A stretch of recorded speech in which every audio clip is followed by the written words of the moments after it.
Con motivo da Covid, Pontevedra non celebrou este ano a súa tradicional cabalgata de Reis e tampouco puido acoller a recepción das súas majestades de Oriente no Pazo Mugartegui. Pero Melchor, Gaspar e Baltasar non se querían quedar sen visitar a todos os nenos e nenas da cidade e por iso fixeron todo o posible para achegarse hoxe a boa vila. Fixerono cunha cabalgata deconstruída que percorreu todos os barrios e parroquias do concello.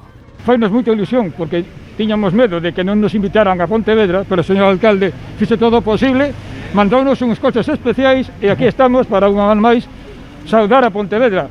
Este ano vemos os Reis a Pontevedra, non van Pontevedra aos Reis.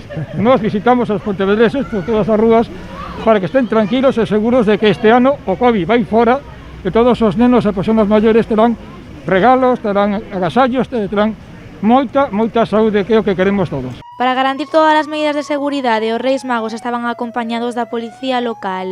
Os axentes foron os encargados de facer soar as sirenas para que todos os nenos puidesen gozar da visita das súas majestades. Levamos desde as 9 da mañá recorrendo o rural, Pontevedra cidade.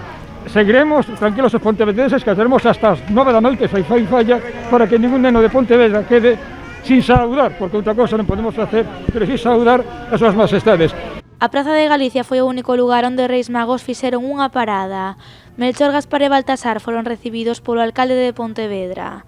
Tras a visita, Miguel Anxo Fernández Lores confesounos que foi o que lles pediu de regalo ás súas majestades.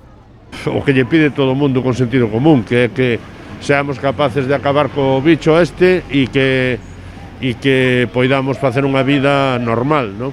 Eso é o máis importante, porque relacionado coa incidencia do coronavirus, pois está absolutamente todo, a vida de todo o mundo, a actividade económica, etcétera, non?